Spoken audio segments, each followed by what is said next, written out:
You're watching Your Money Live. Yet another Facebook scandal has emerged, if you can believe it, in a year already riddled with social media hacks, betrayals and disappointments.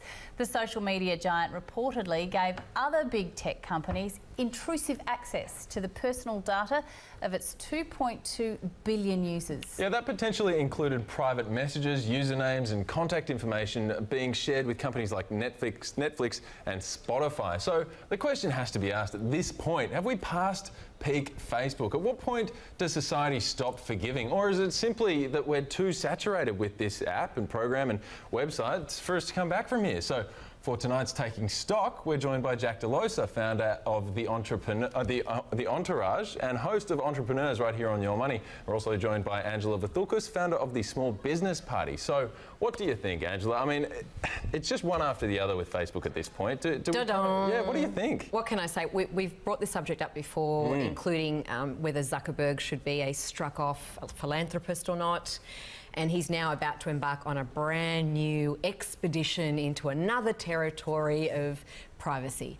So when you think about Spotify and Netflix, most of us are just in such a hurry to have these types of apps and being able to watch movies at home in convenience, etc., that we probably don't read the terms and conditions. And who would? Because within those disclaimers it says we have access to certain parts of your privacy.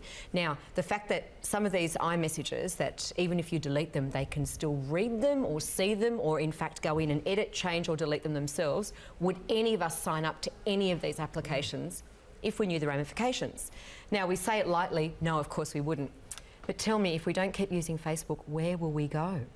It's true, isn't it? And if you say Instagram, then I tell you, well, they own that one too. Yeah, they do. It's part of a global movement. So how do you stay out of that? I mean, what do you think, Jack? You absolutely cannot stay out of it. Privacy is a thing of the past. So if you look at this Facebook as an example, what's going on here is this media story, I think, is a little bit artificially inflated.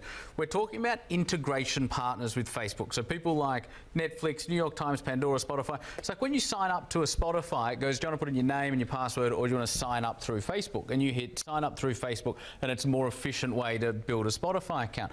And so when they say they're getting access to username and passwords, that's how. It's just that we're going through integration partners and utilising Facebook to sign up to these other platforms. And so there's nothing scandalous happening. I'm not sure the degree to which they're able to get access to our messages and stuff like that, but again, I can promise you, people at Spotify are not sitting around digging through your messages for gossip and what you did on the week. It's just not an issue.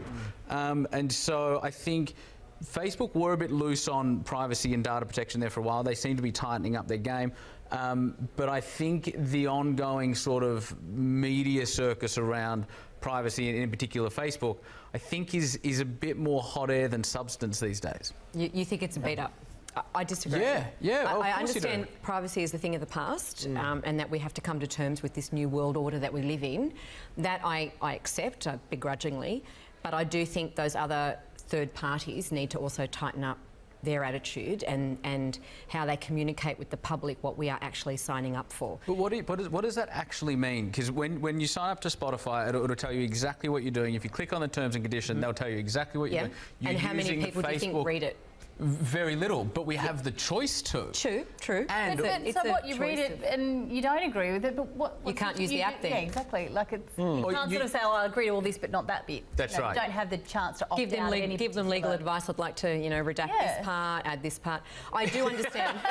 Then I will give you my login. Right to Mark. See if that works. Mark, I have an issue with clause 8.3. Happy with this, but not happy with this. No, I accept that there is the inevitability. However, I also think that people like Spotify, Netflix and Facebook, when they do partner with people, the way they have to run their business now, others should have to run their business to be more mindful of who can see our information. When you agree to sign up to Facebook, you take a certain risk, clearly.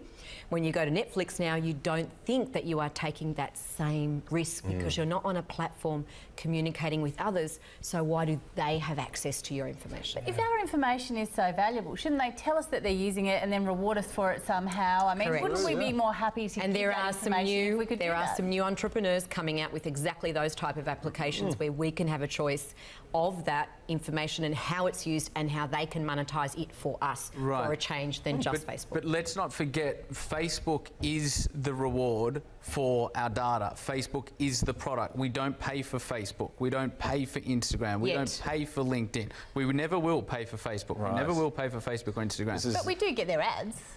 But that's right. But so that's the cost we pay to participate in the platform. And so these companies that are interested in data are interested in data on the aggregate. They're interested in quantifiable big data. They're not interested in any of us as people and reading or editing our messages. It's not an intrusion of personal privacy. Even if your messages are really knowing interesting. what we do and what we buy and how we shop and who we talk to and what we say to them. So we can get targeted with ads that are more in line with what we like and what we enjoy. I'd love seeing ads for things that I love. I hate seeing ads for things that I would never buy. All Facebook and all these other companies are doing are working out better ways to target ads at us. And if so, that's all they're doing with our I data, get their business. Awesome. I get their business, I'm not sure and you I do. applaud. I do.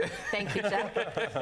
I do. Numbers are everything in my world too, not just yours. And probably before you were born, they were numbers to me. But, however, that said, I do think though that privacy is already a big issue and ongoing, and we have to take back a little bit of our own power. We did want to have this conversation tonight because it's quintessentially a 2018 topic, and this is the last time we're going to be talking to you for this year. Just for this year. I don't want to shed a tear just yet because we've got some other stuff to talk about as well. Because I'm hungry. Are we going to talk about a food subject? We're going to talk about some stuff. We're coming right up. Exactly. So this is the time of year when we tend to treat ourselves, but where is the limit?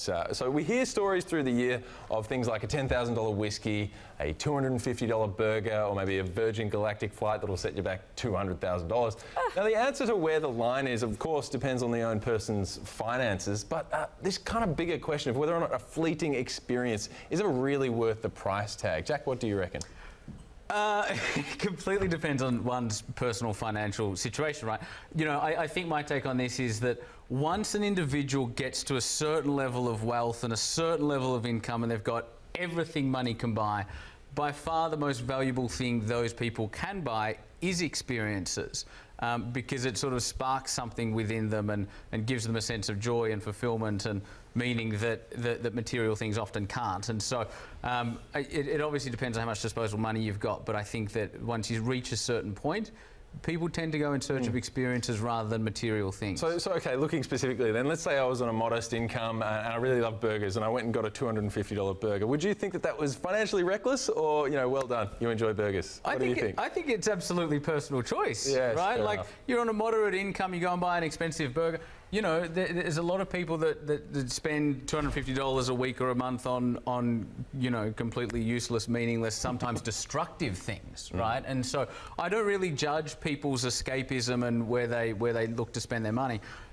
But, you know, no one on an average income is spending $250,000 on a Virgin Galactic flight. But if you've got the money, like, you know, if you've got millions of dollars money in the bank, then why not? I mean, I would think if it genuinely means something to you, then by all means do it. But if it's just spending money you don't have to impress people you don't like on stuff you don't need, then it's on an social issue. media. I think that the trip into space is a little bit more than just an experience, and whether you can attain it or not, it would be a dream for so many people. And you know, if you're lucky to come back alive, then an even better dream that you get to remember for the rest of your life.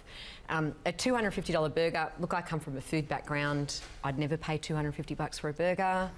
I understand the level of experience. Now, the $10,000 scotch, that you might get me at. That you might get me at, given that I appreciate a single malt, so it would all depend. Do I get to enjoy it by myself on the right occasion? Yes, I'd hide that bottle in my bookshelf and bring it out for those moments I want to curl up in the fetal position or not. It wouldn't be something you'd be doing to just show off on social media. Oh gosh, no. It'd be every sip I would be relishing and enjoying and knowing that it's, you know, this little whiff was $10 and that sip was $1,000 and I've had my own sharing. So, you know, look, there is many excesses in different worlds for different people. We may judge people who spend $20,000 on a handbag they don't have. So this time of year then, do you think that it's better to give a present that is something tangible you can hang on to and look back on and say that person got me that, or is it better to give something intangible, a memory, you know, something that's a bit more like that? What do you think? What are you going to be buying people? I'm hugely an experienced memory person. Yeah. If you can give somebody an experience that they wouldn't have otherwise enjoyed, you know, on their own account, or wouldn't have thought of, or just never would have taken the plunge to do something, whether it be skydiving or whatever it might, a hike through whatever it might be, but I think if you can enable somebody to do something they wouldn't have otherwise done, that's a really beautiful gift and so much more meaningful than something that's material, right? I'm just about love. Love? Just love. That's a nice message. Give us a nice hug Late and that's December. what I'm getting. That's nice. My baby nieces write me cards every year, and now for the 4th year I've seen the evolution of just a scribble to my whole name being written out. So these are things I will keep forever, and I'm sure the card only costs 50 cents, no offence to my sister-in-law. But it's But that's not, love right That's there. nice. You're receiving some love right I can't buy that, right? No. Well, that is an incredibly wholesome place for us to end Taking Stock. Thank you very much, Angela Vathoukas and Jack Delosa. Oh, before we go, what have you got coming up on the show tonight? Tonight we have a very fun show tonight. We're talking about mindset and how to set yourself up for a successful 2019. Okay. As well as a whole bunch of Good. other stuff. But yeah, All right. it'll be a good show. Right here on Your Money, right after Appointment viewing. ours. Don't miss it. Absolutely. Yes, thank you again for coming on for Taking Stock. Okay, coming up, we go inside the most prestigious properties on the market this week. There's more Your Money Live coming up after the break.